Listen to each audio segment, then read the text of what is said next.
بۆچی دەکوترێت کەرتی بانکی پێویستی بە چاکسازی و یاسایی نوێ هەیە؟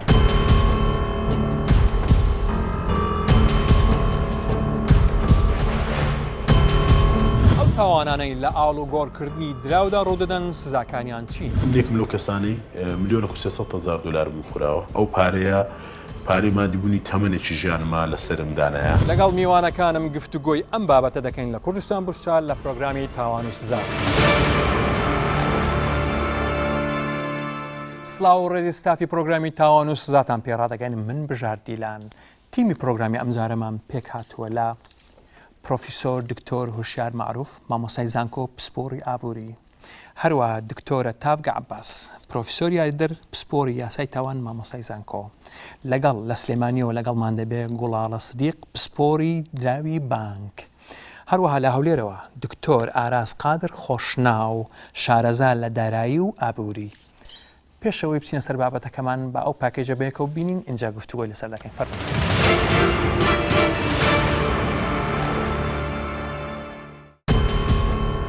بانکەکان و کەرتی درا و دارایی یەکێکن لە کۆڵەگە گرنگەکانی گەشەپێدان و پەرەپێدانی ئابووری و داینەمۆی کەرتی وەبەرهێنانن. هەر لە ساڵی 2008ەوە کەرتی بانکی لە سەرانسەری جیهاندا دووچاری قەیرانێکی کوشندە بوو. بە جۆرێک کاریگەری دانا لەسەر کۆی بزاوتی ئابووری و بازرگانی جیهانیش ئەمەش گرنگی ئەم کەرتەی باشتر بەدەرخست. لە هەرێمی کوردستان و عێراقیش هەر لە کۆنەوە لاوازی خزمەتگوزاریە بانکیەکان و دابینکردنی بازاڕی دراو بەگشتی یەک لە هۆکارە نەرێنیە کاریگەریەکان بووە لەسەر پەرەپێدانی ئابووری و کۆنتڕۆلی حکوومەت بەسەر بانکەکاندا یەک لە سیما دیارەکانی کەرتی بانکی عێراق بووە.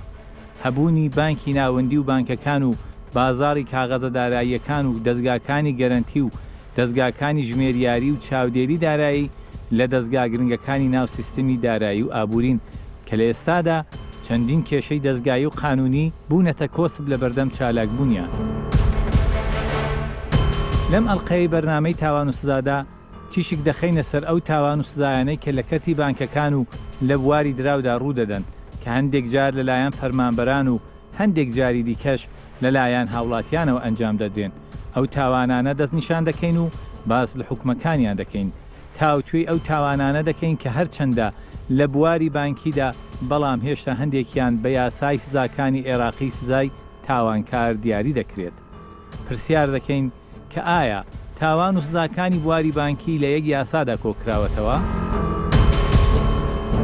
تاوانەکانی بواری بانکی لە سپیکردنەوەی پارە و پارەی تەزویر و دزیکردن لە بانک و تاوانی ئیختلاسکردنی پارە و ئاشکراکردنی نهێنی بانک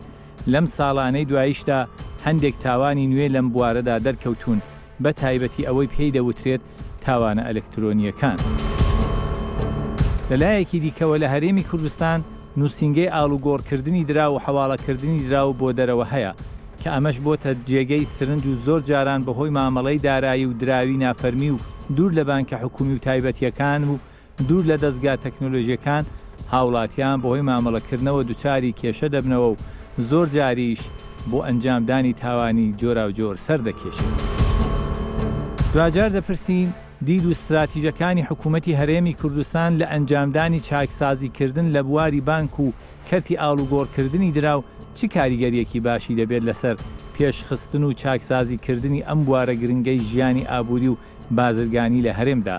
بەو ئامانجەی کە چیتر بانکەکانمان تاکە ئەرکیان دابەشکردنی موچە نەبێت بەڵکو بگەنە ئاستی ئەوەی ببنە داینەمۆی ژیانی ئابووری و بازرگانی هەرێم و ڕۆڵی شایستەی خۆیان ببینین لە پێشخستنی وەبەرهێنان لە هەرێمی کوردستان و بتوانین ئەو پێشکەوتنانەی لە بواری تەکنەلۆژیا بەگشتی و تەکنۆلۆژیای زانیاری بە تایبەتی لە جیهاندا ڕوویانداوە بۆ کەرتی بانکیمان بگوازینەوە.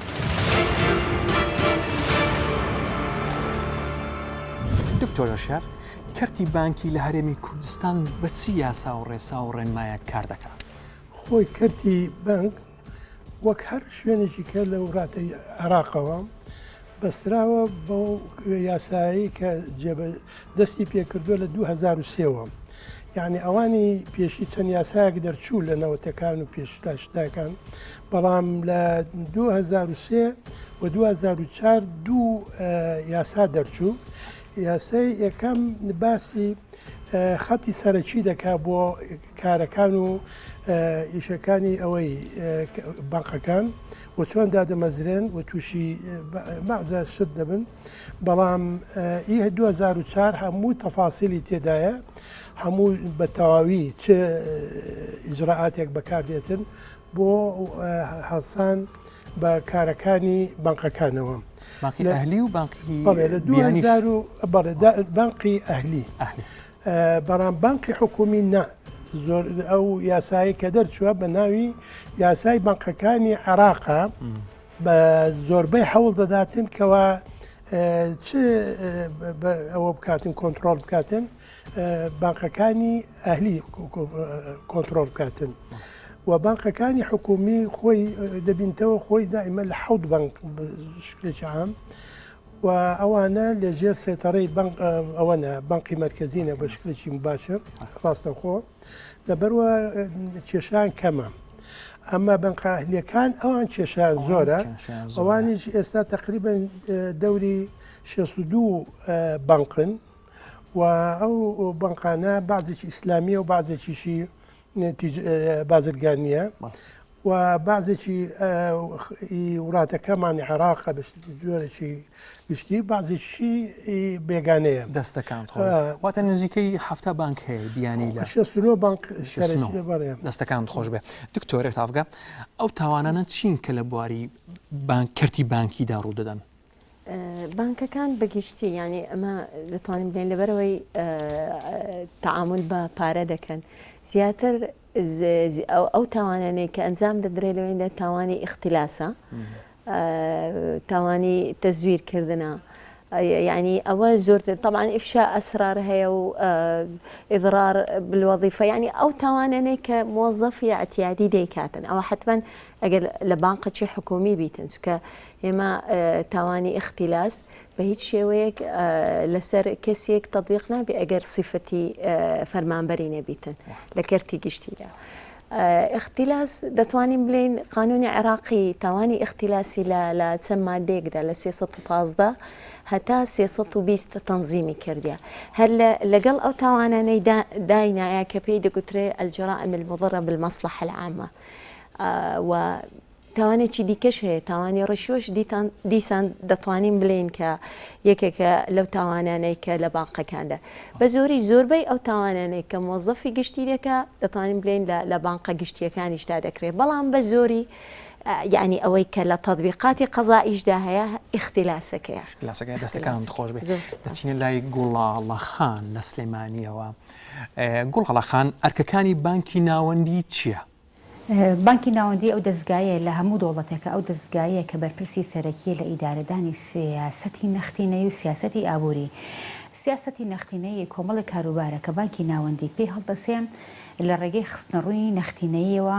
بۆ بەدەهێنانی ئامانجە ئابوووریەکانەوە سیاسەتی ئابووریش کۆمەڵێک ڕێوشوێنە کە حکوومەت ئەیگرێتە بەر کە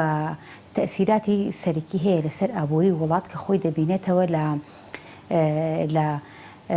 باجەکان و خۆی دەبینێتەوە لە میزانی دەوڵەت خۆی دەبینێتەوە لە چاودێریکردنی نەختینەی و بازار و مڵک و ماڵەکانی دەوڵەت و لەگەڵ دیاریکردنی نرخی ئەو سوودەی کە ئەچێتە سەر قەرزەکان یعنی بەکۆی گشتی بانکی مرکزی مؤسسەیەکە کە بەرپرسی سەرەکیە لە ئیدارەدانی نەختینەی دەوڵەت و بەرپرسی سەرەکیە لە ئیدارەدانی و دیاریکردنی سیستمی کارپێکردنی بانکەکانی دەوڵەت بە حکومی و ئەهلیەوە و بەرپرسی سەرەکیە لە کەمکردنەوەی هەڵاوسان و نەهێشتنی هەیە بێکاری و وەشەسەندنی ئابووری و بەرپرسی سەرەکیە لە چاپکردنی دراو کە ئەمە خاڵێکی زۆر گرنگە و لەگەڵ گۆڕینەوەی دراوی دڕاو یان دراوی شۆرا و یان دراوی تەلەفکراو و بەرپرسی سەرەکیە لە خستنەڕووی دراوی بیانی و ڕاگررتنی بەهای نرخی دراوی بیانی لە ناو بازارە و بەرپرسی سەرەکیە لە ڕێخستنی سیستمی قەرز و ڕێخستنی ئێتیمان و یان پێدانی قەرزەکان بە هاوڵاتیان بێ یا بە بانکەکان بێ و بەرپرسی سەرەکیە لە هەموو جوڵە بازرگانەکان و ئاڵوگۆڕە بازرگانەکان و پێدانی پارە بە بازرگانەکان و بەرپرسی سەرەکیشە لە خەزنکردنی ئاڵتون و زیواتە بە شێوەیەکی گشتی بانکی ناوەندی بەرپرسە لە هەموو جوڵێکی دارایی لە وڵاتە ئەگرێن کە ئەمەش ڕاستەوخۆ تەئسیراتی هەیە لەسەر گەشە سەندنی ئابووری واتە ئەتوانین بڵێن کە بانکی سیستمی بانکیان بانکی ناوەندیە ئەو سیاسەتی کە بانکی ناوەندی داڕژێ پەیوەستە بە گەشە سەندنی ئابووریەوە لە هەموو وڵاتێکە. دەست خۆش دکتۆرە تاڤگە ئەگەر فەرمانبەرێکی بانک تاوانێکی بانکی ئەنجام بدا ئەمە چۆن سزا دەکرێت بە سیاسەیەک؟ لێرە ئێمە لە یاسای سزادانی عراقیدا هەموو تاوانەکان دیاری کرایە. ئەگەر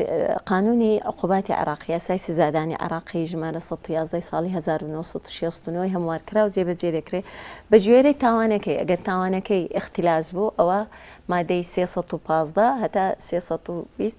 اختیلاسەکە بە تەواوی ئەگەر موظفەکە یان فەرمانبەرەکە دەستی بەسەر ئەو ماڵی داگرت کە لە حیازەی خۆیدا هەیە ئەو 315 لەسەر جێبەجێ دەکرێت و عقوبەکەی سجنە کە ئێمە دەڵێن سجن یعنی لە 5 ساڵ هەتا 15 ساڵ. بەڵام ئەوەگە فەرمانبەر بێ ئەگەر فەرمانبەر باشەگە هاوڵاتێک بێ تاوانێکی بانکی ئەنجامدا هاوڵاتێک ئەگەر بێ لە بانکێک یعنی با بڵێن پارەی ئەوە کرد دەست بەسەر پارەی داگرت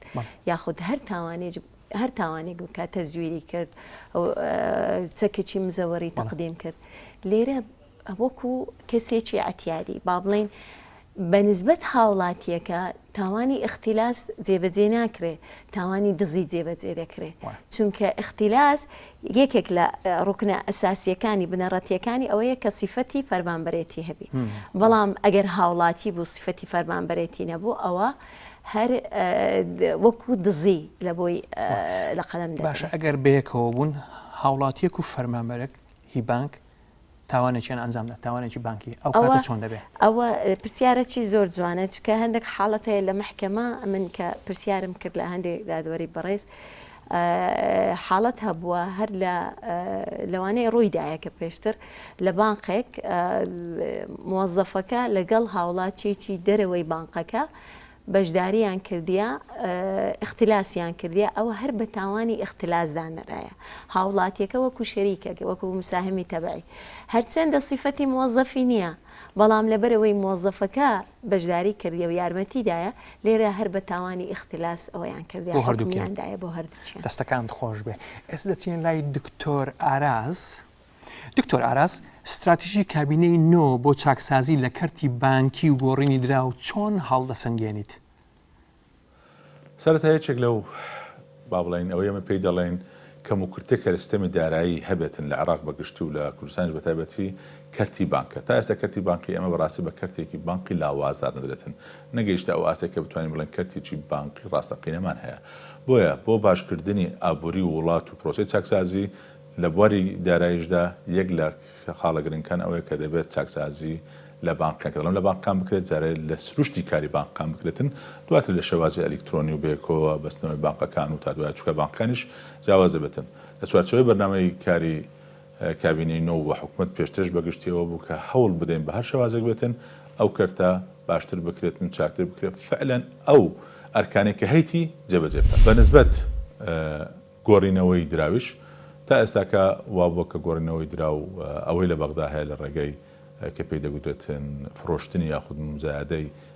دۆلارەکە ڕۆژانە بانقی ناوەندی عراقی دەیکرد و لە هەرێمی کوردستانیشدا پێش ئێستاکە ڕاستەوخۆ لەوانەیە لە ڕێگەی بانقێکیان دوو بانقی تایبەت دێرە دەکرا بەڵام ئێستا بڕیارێک پێشتێژە بڕیارە هەبوو باشتر وایە ئەو پرۆسەیە فراوانتر بکرێتن و بکرێتەوەی بۆی بتوانین کە لە نرخی فرۆشتن داهاتێک زیاتر بۆ حکومەت بێت. زۆر سپاس دکتۆر ئاراز. دکتۆر هۆشیار قەیرانی دارایی چ زیانێکی بە کەرتی بانکی هەرێمی کوردستان گەیاندووە؟ خۆی قەیرانی دارایی وەکێک لە قەیرانانەی کەەوە ئاماژەی پێدرا ئیساڵی 2008 هیچ تەسیرێکی نەبوو چونکە خۆی ئابووری ئەگە زۆر دواکەوت و ئابوووریەکە بەرهەمی ناوە خۆی شتێکی وان نەبوو بازرگانێتی لەگەر دەرەوە شتێکی وان نەبوو بچیتن بنێت هاوردەی دەرەوە بکاتن و یعنی بازرگانەکەی بە تەواوی نەبیتن ئەو نەعەوراتە تەسیری ئەو نوع قەیرانانەی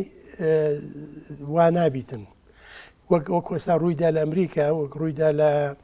دووە لە ئەوروپی لە زۆر وڵات لە بەعزە وڵاتی ئاسیەوەی بێکاری ئەگجار زۆر بوو تەسیرێکی زۆری بۆ 2008 و 2009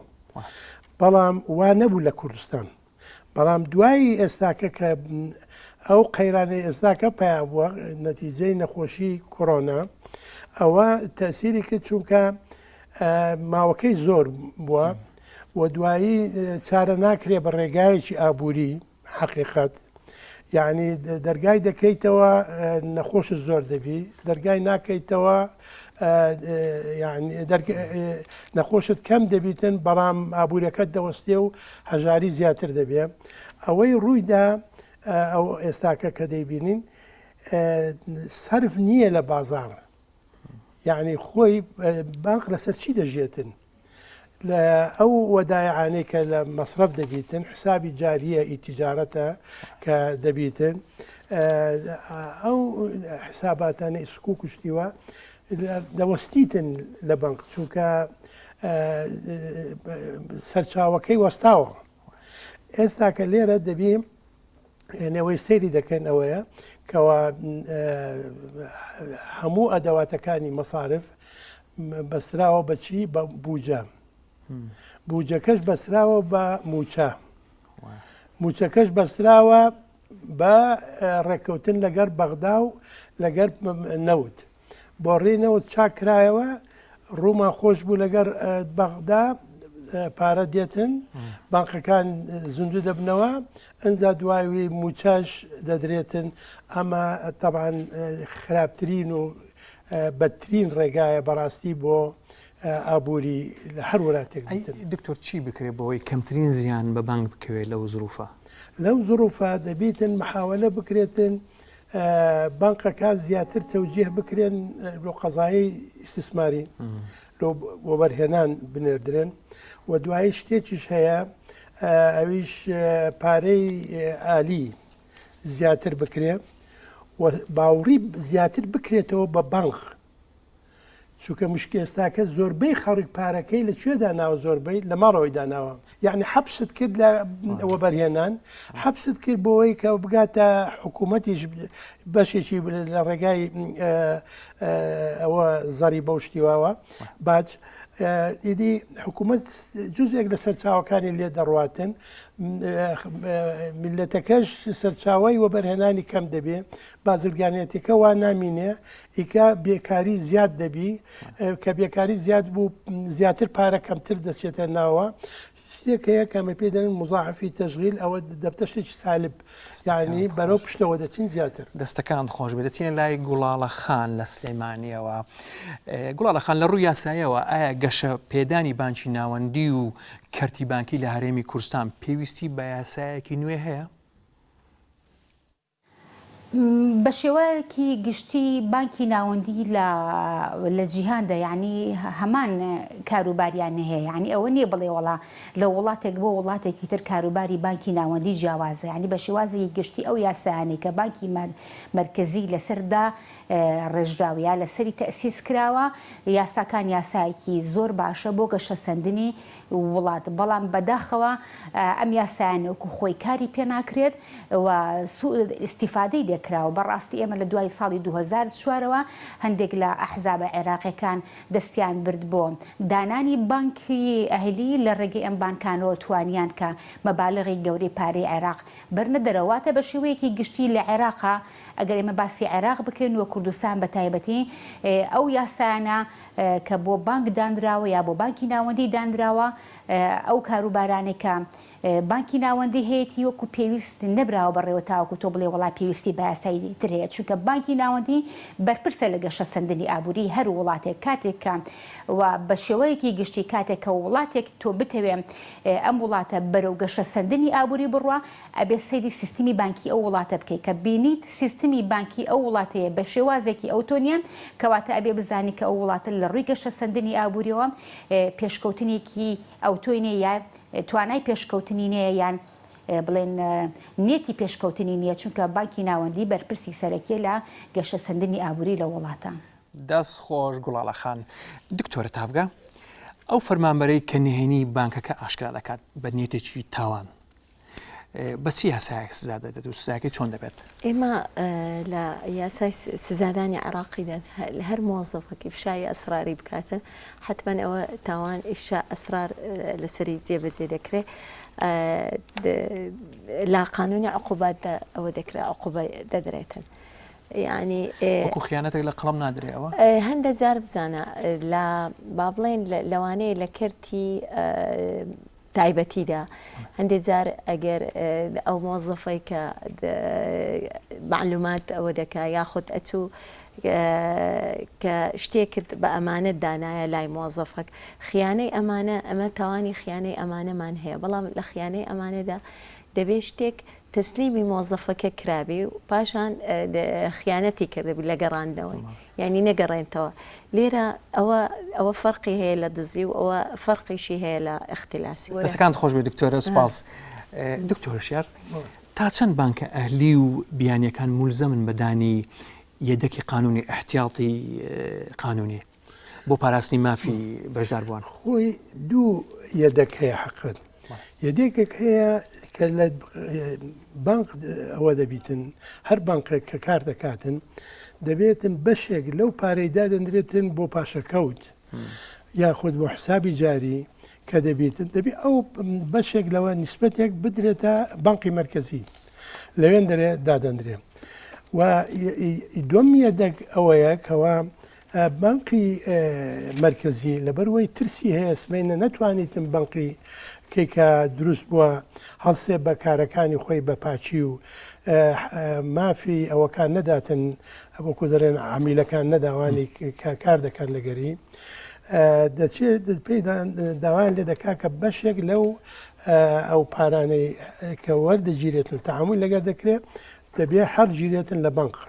ناچێتە بانقی مرکزی بەرام هەر لە بانقی خۆی دەبێت هەر گیرێتن جا ئەمە 20 ئەمە ئێستاکە دەگۆڕدرێ بە گوێرەی حساباتی مەصرفی هەموو ساڵ دەگۆڕدرێ بانقی مرکزی خۆی دایدنێ نسبەتەکە چونکە دەرێتن سبینێکە ئەگەر توانای نەبوو ئەو بانقا بۆی ئیفلاس نەکاتن ئەمە فەرز دەکەن لەسەری کە لەو یەدەکەی بچی بیداتەوە خەرکەکەی ئەوە بیتن ئەوە یعنی ئەوەیە بەڵام یەکەم ڕەبتی هەموو نیشاتی مەصرفیە بە بانقەکەیەوە بتوانن هەتا سێتەڕەت بکەن لەسەر بانقەکە. ئەی لە کاتی ئیفلاس کێشەی یاسایی دروست نابێ؟ لە کاتی ئیفلاس کێشەی یاسایی زۆر دروست دەبیتن ئەگەر یەدەکیشی دانابێ هەر کێشە دروست دەبێ؟ خۆی کە ئیفلاسی کرد یعنی یەدەکەکەی تەواو هیچ نەما و هەرچی سەرچاوی دارایی هەیە ڕاوەستاوە و توانای نییە بتوان ئەوەی بکاتن چونکە چەند شتێک هێوا دەکا کە ئیفلاس بیتن ئەوەی داوای لێ دەکرێت ئەو حقوقان مافانە ئەو توانای نییە بیداتەوە یعنی و یاخود سەرمایەکەی کە هەیتی کەمترە لەو سەرمایی کەەوە ینی کە لەوەی کە داوا دەکرێتن خەریکی نیشاڵەکانی بیتن یاخود زۆشتی کەش هەیە یعنی کە دەبیتن ئەو ملتزم بێتن یعنی ئیلتزاماتەکانی هەمووی جێبەجێ بکاتن مەسەرەن سەنەداتە دەبی پارەی سەنەداتەکان بداتن و قەرزەکان بدرێتەوە یعنی مەسەرەن سەرمایەکەی گەر کەمتر بێتە لە قانونی ئیساری 2004 نەسی تێدایە ئەگەر کەمتر لە 125 لەوەی سەرمایی داوا کراوە دەبێ ئەعلانی ئیفلاس بکرێتن و یەک لەو شتانش کە ئەوە کراوە ئوسوولەکانی هەیتی یعنی مەبانیە ئەسهومە سەنەداتە قەزایەی پارەیە وەدایە حسابی جاریە کەمتر بی لەوەی مەطلوبە دیسانەکە دەبێ ئەوە بکرێ یعنی بە ئیفلاس زۆرێک لەو بانکە بیانیان لە وڵاتی خۆیان ئیفلاسیان کردو بەڵام لێرە هەر کار دەکەن ئەوە چۆنە؟ ئەوە نەتیجەی بە یاسایی خۆمانە دەبی ئێمە مراقبەیەکی ئەگزار ورد بکەین بۆ هەر بانقەشی ئەجنەبی و حتا قانونی 2004 تێدایە کە 2003ەوە یاسای یەکەمی 2004 تێدایە ڕێگا پێدان و چەند مادەیەک کەوا ئەوە بکرێم یعنی مەساریفی ئەجنەبی ئیش بکاتن بەڵام هەمووی بەمەرجە یعنی ئەوە نییە هەر مەصرفێک بێت لێرە یەکەمش لەوانە ئەوەیە دەبی لە دەوائری سەیطەرەی دارایی لەو ڕاتەکەی ڕوخسەتی پێدرابیتن و نابێتن هیچ التزامەتەکی هەبیتن و بەجێهێشت بیتن دەبی هەموو التزامەتەکانەکانی جێبەجێ کردبی یاڵا ڕێگای پێدەدرێت دوایی ئەمان نابێت هەرچی مەصرفێک چی ئەژنەبیە برێن فەرم و وەرە کار بکە لە وڵاتەکەم چونکەم چینە دەیەوێتن التزاماتی دەرەوەی لێرە بە من سەرف کاتن. زۆر سپاس دکتۆر هوشیار. دەچینە لای دکتۆر ئاراس ڕوانگەی بەڕێستان بۆ چۆنیەتی ئەنجامدانی چاکسازی لە کەرتی بانکی لە هەرێمدا چییە؟ سەبارەت بەو کەرتە کەرتێکی زۆر گرنگ و هەسیارە. چاکسازی تێدا گرنگە بەڵام لەبیر نەکەین. بەجێری دەستوری عراقی شتێک دەڵێ ئەوش ئەوەیە کە ڕسمی سیاسی مالی و نەقدی عراقی لە دەسەڵاتەکانی حکوومەتی فیدراڵە و بانقی مرکزیە. ئێمە لە هەرێمی کوردستاندا دەبێت هەر پرۆسەیەکی چاکسازی بکەنە دوو بەشێکیان بۆ بەشداریکردنی ڕاستەقینە لە ڕسمی سیاسی مالی و نەقدی دەبێت لەگەڵ بەغدا هەماهەنگ بین و پۆستی جێگیری با بڵێن پارێزگاری بانقی مرکزی عراقی کە هی بەشی کوردستان لەوێ کار بکرێ و لە دەنانی بەرنامەکان بەشدار بین. دووەمیشان بۆ ئەدا و ئەکتیڤکردنی کاری بانقەکان بانقەکان ژێر دەبێت پۆڵێم بکەین. بانقە حکومیەکان لەناو بانقە حکومیەکانیش بانقە بازرگانەکان و بانقە تایبەتمەندەکان هەرێکە کاری خۆی هەبێ و بانقەکانی کەرتی تایبەت دەبێت لێرە بەولاوە هەوڵ بدەین کە دووبارە دەڵێمەوە ئەو بانقانە کاری بانک بکەن نەک تەنها کاری گۆڕینەوەی دراو یاخود هەندێک کاری مەحدود کە زۆر جار ئێمە دەڵێن ئەو بانقانێکی ئێمە هەمانە ئەگەر بێت و بە شێوازێکی زانستی و وای لێک دەینەوە لە چاو سوپەرمارکتێکی گەورە کە لە دنیا هەبێتن ئەوەیە کە تو دوکانێکی کچکەی لا کۆڵان لە بەردەمی دوکان ماڵی خۆت بکە ئەوە بانقەکانی ئێمە تا ئێستا بەشی زۆریان لە ڕووی خزمەت گوزاریەکانیەوە کە پێشکەش دەکەن دوای ئەوەش لە ڕووی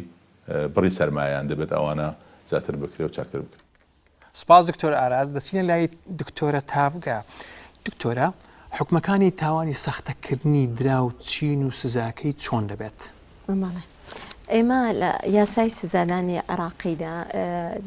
تاوانەکانی ساختەکردنی دراو یان پێی دەگوترێت تەزیف لە ئەمە لە مادەی 280 هەتا 285 باسی کردێ. لە 280دا باسی ساختەکردنی ئەوە دەکات چەند شێوەیەکی دانەیە تەقلیدە سونعە تەزویرە یاخود تەنها دراویش ناگرتەوە سەنەداتی و عملاتی سەنەداتی مالی مەسەرەن چەکە کۆمپیالەیە سەفتەجەیە بەڵام لە خۆی 280 لە قانونی عقوباتی عراقیدا عقوبەکەی سجنە. ئێمە وەکو باسم کرد لە 5 هەتا 15 ساڵە لە مادەی 281 باسی ساختەکردنی پارە دەکا بە نیەتی ئاڵوگۆڕکردن پێی یعنی کە دروستی بکە کە بەکاری بینی تعاملی پێ بکاتن. بەڵام لە مادەی 282دا دەڵێ ئەگەر هاتوو ئەو ساختەکردنە بووە هۆی دابەزینی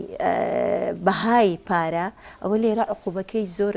تون دەکرێت دەگاتە یعدامی. یعنی لەبەرەوەی ئیستقراری درا و تەئسیر لە هاوسەنجیە لە تەوازونی ئەوەی دەکاتن پارە دەکات. ئەگە فەرمانبەرێکی بانک بەشدار بوو لەو ینی زانی ئەوە سەختەیە ئەو هەر تەزیفی لەسەر جێبەجێ دەکرێت هەر تاوانی 200 زیاتر نابێت لە حتمما ئەوانەی کە لە مەصارف ئیش دەکەن یاخود مودعن پارەیان ئەوانە زیاتر بە حکمی وەزیفەکەیان وەکو تەجدیدێک بەکاردێت. هەڵبەتە مۆزەفی بانک فەرمانبەری بانک سزای زۆر زیاتر دەبێت لە هاوڵاتیەک کە تاوانێک بێگومان لەبەرەوەی مۆزەفی بانک ینی جگەلەوەی کە زەرە لە یەکێک دەدا یاخود بە شێوەیەکی سەرەکی زەرە لە دەوڵەت دەداتن بۆیە لەوانەیە تاوانەکانی فەرمانبەر هەر بە شێوەیەکی گشتی لە یاسای سزادانی عراقیدا تونترە لە کەسیاتیادی. حەزم دەکرد ئەوەی کەشفی ئەسرار فەرمانبەرێکی بانک حەزم دەکرد سزاکەی بزانم. لە قانونی عراقیدا هەر مۆزەفێک یا مکەلەف بە خدمە عامە هەر نهێنیەکی کەشف کرد یاخود دەری کرد بە حکمی وەزیفەکەی ئەو نهێنیەی زانەیە کە ناکرێ بە یەکێکی دیکە بڵێتن لێرە لە مادەی 327 یاسای سزادانی عراقیدا سزای لۆدانەیە دەڵێ يعاقب بالحبس مدة لا تزيد على 3 سنوات وبغرامة يعني لە 3 مانگەوە هەتا 3 ساڵە بەڵام ئەگەر ئەو نهێنیە ببێتە هۆی زەرەردان بە بەرژەوەندی دەوڵات لێرە سزایەکەی تون دەکرێتە سجن یعنی لە 5 هەتا 15 ساڵ. دەستەکانت خۆش بێ. دکتۆر هۆشیار ڕێکانەکانی مایە پوچبوون ئیفلاسی بانک چۆنە و مافی بەشداربوانیش چۆن زامن دەکرێت لە کاتی ئیفلاسەکە؟ خۆی پێبڕم خۆی لە کاتی ئیفلاس بوون کە دەبێ ئێکشت بزانی ئەوەی کە توش ئەوە دەبێ پارەی ئیفلاسەکە و ئەوانە دەبێ تحملی بکاتن مەجلیسی ئیدارە و لە پێشەوە مدیری مەصرفەکە یعنی بە گوێرەی یاسای ئەوەی ساڵی 2004 دەبێ ئەو تحملی بکاتن و دوای گەردیتیان ئەوانە بەرینە لە مۆزوعەکەی ئینجا حالە دەکرێتن بۆ ملچێتی شەریکەکەی کەوا دروستی کردی ئەو مەصرفەی بەڵام حقیقەت شتێک هەیە کە بۆەوەی نەجاتمان بێت لە مەسلەی ئیفلاس بوون کۆمپانیایەک دامەزران لە دێسەمبەر لە کانونی کەمی 2015 حقیقەت ئەو کۆمپانیایە پێدەرێن شەریکە العراقیە لضمان الودایع ئەمە یەکجار شتێکی باشە و بزانم دەبێ یەکسازیانەکە هەبێ کە دەبێت زۆر بە توندی بە چاچی بە جدیەت ئێمە بچینە ناوێ بۆ ئەوەی بتوانین چونکە ئێستا تا ئێستاکە ئەو کۆمپانیایە 100 میلیارد دینار سەرمایەکەی ئەساسیتی 83 میلیۆن دۆلارە لەلایەکەوە بە دۆلار 42 بانقی تێدایە و لەگەر ئەم 42 بانقانەکە بانقی خاصیش تایبەتیش و حکومیشە و ئەژنبیشی تێدا فەرعی کورسانیش تێدایە ئەوانەی بانکەکانی تێدەگەم تێدا نییە دەمەوەی ئەگەر تێدا نەبێت دەبێت بستنە ناوێ زۆر شتێکی زۆر باشە و لێرە ئەو بێتگەل لەوە شەریکەی تەمینی وەتەنی تێدایە شەریکە عادەی تەمینی تێدایە و ئەگەر هاتوو ئەمە بچینە ناوێ خەرکەکە زیاتر ینی دڵنیا دەبن ئەو ساکە خەرک ناچێ پارەی لە ماڵەوە دانێتی لە بەنقی دادنێت چونکە سمێنی هەرچی لێ بێتن ئەو شەریکەکە دەیدا یعنی من خۆم لە ئوردون بووم ساڵی 2002 بوو 2003 ڕاو بۆ شایعەکەوە بانقی ئەهلی ئوردونی لەوێ پارە دراوە بۆ بەواستەی چەند کەسێکەوە بۆی چەک بێنن بۆ عێراق ئەو ساکە ئیدی 150 میلیۆن دۆلاری لێ سەحب کراوە لێوێ خەرکەکە هەمووی ڕای کرد چون پارەکان چێ لێوێ سەحبیکەن خۆم وا بۆم پارەم هەبوو لە بانقەکە دەرمێنا بردن بۆ بانقی ئیسکان چونکە گوتم بانقەکەی داخن پاشی ڕەسەن ڕۆژی هەر ئەو ڕۆژە ئیعلانی کرد کۆمپانیایەک گوتی ئێمە هەموو پارەکەتان دەدەین ئەگەر ڕۆژ لەدەستان هەموو وەدایەکان بەبێ هیچ حسابێک تەنیا ئێمە دەفتەری ئەوەی دەخوێنینەوەی بانق حسابتان هەبێ ئەمە پارەکەی دەینەوە جا لەبەر ئەوەی دەرم پێویستە یەکجار بە زووترین وەخت کەوا احتیمال پێ بدرێت خاصەتەن ئەگەر هاتوو لە 100 ئەوەک بیتن میلیۆن دینار بی پارەکە کەمتر بیتن 150 دەدرێتێ ئەگە زیاتر بی 125 دەدرێتەوە ئەوە باشەگەر بکرێتن هیوادارم بکرێتن دەستەکان خۆش بێ دەچینە لای گوڵاڵە خان لە سلێمانی لە ساڵانی ڕابردوو ئەو تاوانە نەن چی بوونە کە لە کەرتی بانکی هەرێمی کوردستان ڕوڕیان داوە چ لەلایەن فەرمانبەر بێ یانیش هاوڵاتیان ئەتوانە بڵێن بە خۆشحاڵیەوە کە بڵێن تاکی عێراقی یان تاکی کورد بڵێن فەقافەی بانکدزینی نییە یعنی لە کاتێکە هەر بانکێکە دەستی بۆ ببرێت بۆ دزینی پارەکەی یان لە ڕێگەی هاوڵاتیەوە بێ یان لە ڕێگەی فەرمانبەرانەوە بێ ئەبێت دەستێکی بەقوت لە پشتیەوە بێت وەکو ئێمە لە وڵاتانی شابینین کاتێککە لە فیلمەکانای بینی کە بانکێک ئەبردرێ گروپێکی مافیایی گەورە لە پشتی دزینەوە چکە تۆ ئەگەر مەبلەغێکی ئەم پارێ ببێ ئەوە ڕاستە من لە بانکەکە هەڵاتم و لە دەست پۆلیس و نەجاتم بوو بەڵام ئەی دوای ئەوە من چۆن بتوانم ئەم پارە ببەمە دەروی سنوورەکان کەواتە لە کوردستانە یان لە عێراقا بە شێوازێکی ئەوتۆنیە ئەگەر هەر کارێکی ئەوتۆش کرابێت دەستێکی لە پشتە ئەینە هاوڵاتی ئاسایی یا فەرمانبەری ئاسایی ناتوانرێ دەست ببا بۆ پارەی بانک. حەزەکەم لێرە نمونەیەک بهێنمەوە لە بڵێن سیر و سەمەرترین دزیکە لە بانکێک لە بانکەکانی عێراقا کرابێت لە ساڵی 2010 بوون کە لە مەصرفی دارسەلام کاتێک بانیان بۆ بڵێن ڕۆژی پێشتر کە فەرمانبەرەکان لە دەوام بوون هیچ ئاسایی بوو ڕۆشتنەوە بۆ بانی کە هاتن سیرەکەن 282 میلیۆن دینار لە ناو بانکەکانە ماوە کە گوای ئەمە حرەسەکانی بانکەکە بردووانە هەتاوکو ئێستش پارەکە نەگەڕاوەوە شوێنی خۆی. دەستەکان خۆش گوڵاڵە خان. دەچینە لای دکتۆر ئاراز. دکتۆر ئاراز کۆسپەکانی بەردەم چاکسازی و کێشەکانی بەردەم کەرتی بانکی چین و چۆن چارەسەر دەکرێنە؟ باسم کرد بەشێک لە گرفتانە گرفتی یاساین دەستوری عێراق مۆڵەت پێدان و هەموو شتانێک کە سەر بە بانکەکانە بە تایبەتی کەرتی تایبەت هەمووی لە سەلاحەتی حکوومەتی فیدرالە و بانکی مرکزی عێراقیە. ئێمە لە سیستەمی فیدرالی عێراقدا لە سیستەمی وڵاتان فیدرالی وڵاتان شتێک نیە بەناوی بانکی مرکزی بریتێ لە بانکی احتیاطی فیدرالی دەبێ ئەمەش کار لەسەوە بکەین. دووەمیان ئەوەی کە پێویستە بۆ خۆمە کە کار لەسەر بکەین لێرانە جارش کە دەڵێمەوە سیستەمی بانقی لە ئێمە لە هەرێمی کوردستاندا گەشەی کردیە ژمارەی بانقەکان ئێستا بەژێرەی دواترین ئامار کە هەمانە تەنها ئەوەی ڕئیسین زیاتر لە 77 بانق هەیە و لە بوارە جیاوازەکان بە کەرتی گشتی و بە کەرتی تایبەت ئەوانە ژمارە زۆر زیاتریشی کرد بێتن. ئەو ژمارانەوە بەس بنکە ڕئیسەکانی جگە لە لەقەکانیان ئەوانە کار دەکەن و کار بەڵام تا ئێستاکە ئەوەی کە هەیە دەبێت پێشترە کێشەکمان هەبوو لەوەی کە پێی دەگوترات دوولایانەی کۆنتترۆلکردن یاخود ڕقابەکردنی بانکەکان هەبوو. ئەو دوولایانە دەبێت ئێستا ئەو تەنسیق و هەمانگە لە نێوان هەولێر و بەغدا هەیە یەک لە بوارەکانیش دەبێت بەڕاستی بابەتی کۆنتترۆلکردن ئیشرافکردنی بانکان چکە لەبیر نەکەن شتێکی پێڵن احتیاطی قانونی احتیاطی قانونی کە بریتێ لە 15 سەرمایەی بانکەکانیان لە کۆی گشتی ئەوەی کە پێی دەگوت وەدائع کە خەڵک لە بانکی دادەنە دەبێت ئەوە وەک حسابێکی تەمین وەک یاساییە دەمێنێتەوە لای چێ دەمێنێتەوە. بانکی مرکزی عێراقی داوا دەکرد لای خۆی بەڵام دەبێت لە لقی بانکی مرکزی لە هەرێم دابندێت بۆی بتوانانی بەلای کەم زامنی مافی ئەو خەڵکە بکەیت کە پارەی لێداناوە. بۆی ئەو بابەتێکی فراوانە بەڵام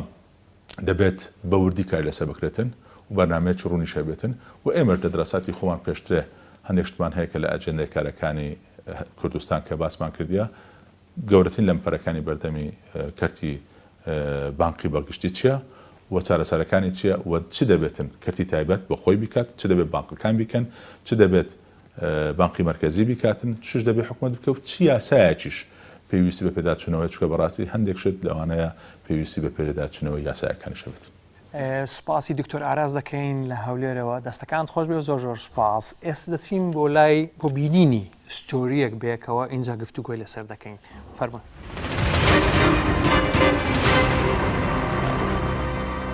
ئێرە بازاڕی بۆرسە و دراوە ئەو حواڵەکردنی پارەیە بۆ هەموو شوێنەکان خەڵکانێک لێرە زەرمەند بووینە لەسەر ئەو خەڵکانێکی خراپ هاتوون متمانە پەیدا دەکەن لە بازار و بەرنمەکەیان ئەوەیە کە پارەی لە خەڵک ببەن ماوەیەک لە بازار دەبن پارە حواڵە دەکەن و بەردەوام دەبن لە ئیشەکەیان پاشان پارەی خەڵک دەبن ئەو کەسش کە ئەو مەبلغە پارەی لە ئێمە دەبا ئێمە خواخوامان ئەو کەسە هەموو کات سەلامەت بی ساغ و سەلامەت بی کێشەشی نەبێ لەبەرەوەی هەر کێشەیەکی هەبێ لەوانێ لەسەرمە حساب بێ و خەڵکانێکیش دوور لەو مۆزوعە دێنە ناو مۆزوعەکە بێوەی ئاگدار بن بێوەی معلوماتیان هەبێ تەداخل دەکەن تەداخلی ئەو ئیشارە دەکەن یعنی لە بازار ئەو شتانە پێشتر زۆر ڕووی داوە کێشە هەبوو بە قانونی حل نەکراوە یعنی لە دەرەوە بە غێر قانونی حل کراوە ئەتۆ پارەت خوراوە ئەو کەسەی دادەنیشێ و کێشەکان بۆ حەلکە ئاگدار نییە تۆ چەند بۆ پارەوە ماندوو بووی هیچ ئەوەیەکی ناکاتن کە هەست بە ئەوەی تۆ بکە کە پارەکەت خوراوە بۆ نمونە من یەکم لەو کەسانی $1,300,000 بوو خوراوە بەردەوام هەر دەمەوێت چارێک بینمەوە ئەو کەسە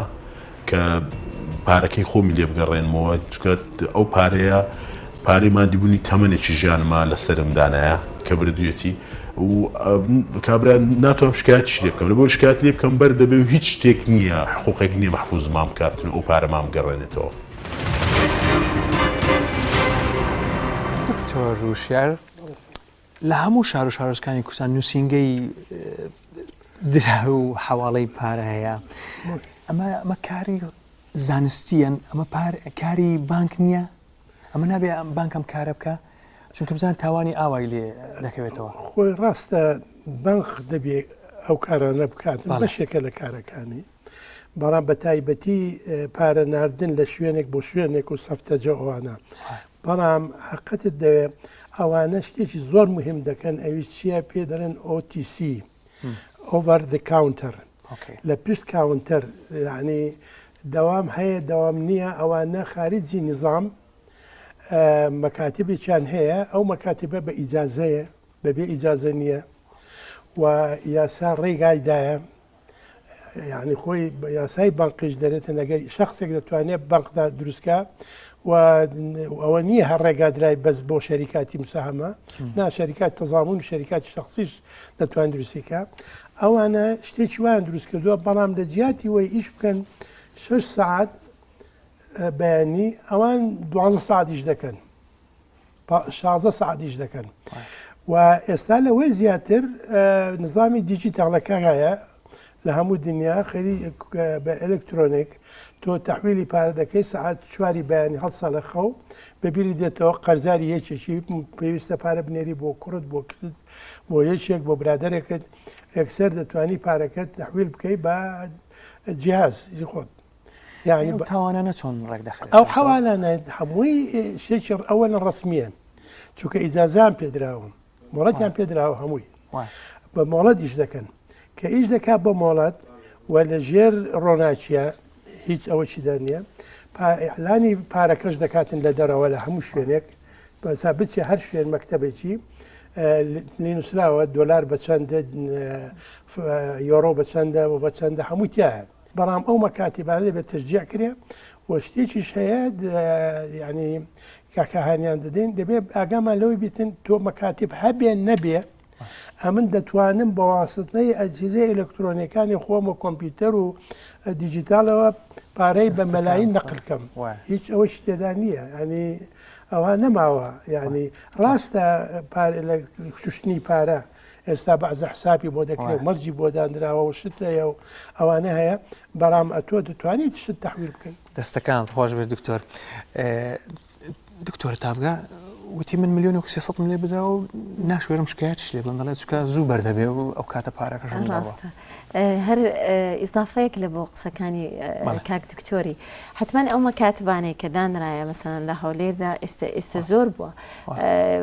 ڕاستە شوێنێک هەیە لە ئەوەی شێخەڵای کە بێت پێی دەڵێن بۆرسە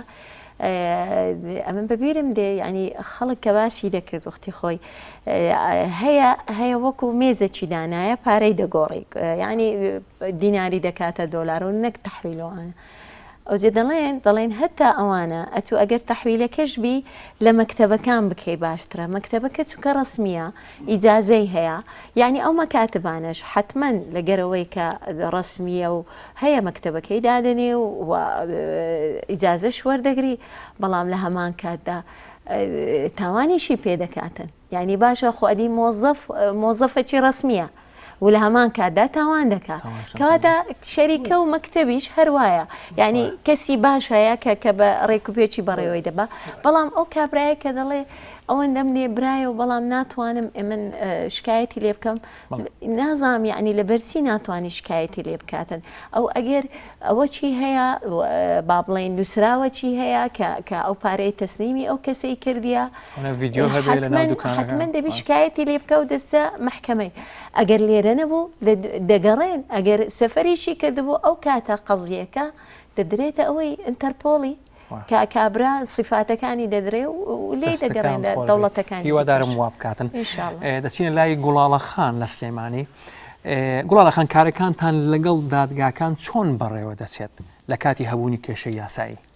مەسەلەکە ئەوە نییە بڵێ وڵا بە خێرایی یەکلای ئەبێتەوە هەر حاڵی هەموو ئەو بڵێن مامەڵە یاسایانەی ترە بەڵام ئەوەیە بانک بڵێن دادگا بە شێوازێکی بێلایەنانە گوێ لە هەردوو لاگرێن و بڵێن زیاتر فەرمانبەرانی بانکە ئەمە لە ڕێگەی بانکە ناوەندیەکان ئەو بڵێن ئەو فەرمانبەرانە دیاری ئەکرێ و شارەزایەکە ڕئو بۆ چوونیان وەردەگیرێت لەلایەن دادگاوە ئەو کاتە سوێن ئەدرێن هەردوو لا سوێن ئەدرێت و دادگا بە شێوازێکی یعنی محاید بڕیار ئەدا بەڵام بڵێ وڵا لەبەر خاتری ئەمە ئەم کەیسەکەی بانکیە دادگا پێشی بخات و فەزلی با بەسەر کەیسێکی ترا شتێکی ئەوتۆ نییە لێرەدا ئەو کەیسانە ئەگەر کەیسێکی بچووکت بۆ باسکەم لەم ماوەی پێشوا ڕوویاوەیەک لە بانکە ئەهلیەکان پارەی کۆمپانیاکی حواڵە کردووە بۆ شوێنێک 3 شەو 4 شەو ماوەتەوە لە سیستمی بانکی یان لە وەدایعە وەدایع ئەمە شتێکی لەوە چاهەیەکێک بڵێ حواڵەکردنی بڵێ ناردنی پارەیەک بۆ شوێنێک بە 3 ڕۆژ و دوای گەڕانەوەی ئەمە تەسیراتێکی ئۆتۆ نەکا بەڵام ئەمە تەسیراتێکی زۆرەکە چکە ئەم پارەیەکە ئەگەر بۆ سەعاتێکیش بێ بە ئەم سەعاتە مەلاین دینار یان مەلاین دۆلار خێرەکات چکە سیستمی بانکی بەو شێوازەیە یعنی جوڵە بازرگانەکان هەمووی لە ڕێگەی بانکەوەیە دادگا بە شێوەیەکی محاید گوێ لە هەردوو لا ئەگرێت و خۆی بڕیاری خۆیە بەبێ تەسیراتی یعنی ئەوەی کە ئێمە ئەیبینین بێلایەنانە ئەیبینین و ئەوە نییە بڵێ وەڵا فەزلی لایەکە یا بەسەر لایەکی ترە. سوپاس بۆ گوڵاڵەخان لە سلێمانیەوە دەستەکان خۆش بێ. دکتۆر تاوگا پێت وایە یاسای سزادانی عێراقی سزای کاریگەری بۆ تاوانەکانی کەرتی بانکی دابین کردبێ؟ لێرە گەر تەماشای یاسای سزادانی عراقی بکەین ئەو تاوانانەی کە لە بانکەکاندا دەکرێت هەموو ئەو تاوانانە باس کرایە و یاسای عراقی بەڕای من ینی موفق بووە لە دانانی ئەو سزایانە بەڵام هەموو جارێ دەڵێن یعنی خۆ گلەیەکە لە یاساکەدا نییە گلەیەکە لە جێبەجێکردنی یاساکەیە ئەمن مادەکەم هەیە و سزاکەی هەیە حتما ئەتو ئەگەر تەطبیقی بکەی هەر یەکە و سزای خۆی وەرگری ئەوە والێ دەکا کە کەسی دیکە ئەوە نەکاتن جورئەت نەکات تاوان ئەنجامدا و سزایەکانیشی زۆرە یعنی زۆربەی زۆری جینایەتە جینایەتیش لە 5 ساڵ زیاتر یان هەندێک جار دەگاتە سزنی مؤبەد و ئیعدام. شەسمە لای دکتۆر وشیار لە ساڵانی ڕابردوو سیستەمی بانکی هەرێم توانیوێتی لە خزمەتی کەرتی و بەرهێنانی هەرێمی کوردستان بێ؟ بەڕای من نەیتوانیوە لەبەر چەند هۆیەک حەقادەوەیە چونکە زۆربەی ئەو یعنی پارانەی کە دەچێتە بانک لەسەر حسابی جاریە یاخود حسابی تەوفیرە ناچیتن نابێتە بە مەزدەرێک سەرچاوەیەک بۆ وەبەرهێنان وەبەرهێنان دوورخایەنە وەبەرهێنان دەبێت تەحمولی هەبێ ئەوەی مستەسمر وەبەرهێنان پارە سەحبکردن نییە لە بانک چونکە ئەو پارێکەدا ناوە ئەوە دەچێت دەبێتە بەرهەمی شتیدی دەبێتە پیشەسازی دەبێتە کوشتتوکاڵ دەبێتە شت دوایی لە لای مە معایری ئەوەی هەڵسەنگاندنی دەکەین پێی وەزنی دەکەین زۆر تەقلیدیە یعنی مەسەن کە پارەیەدا بانک دەرێتە عقارەکەم دەوێتن خانووەکم دەوێت تەلارەکەم دەوێت ئەرزێکی کوشتتوکاڵیم دەوێتن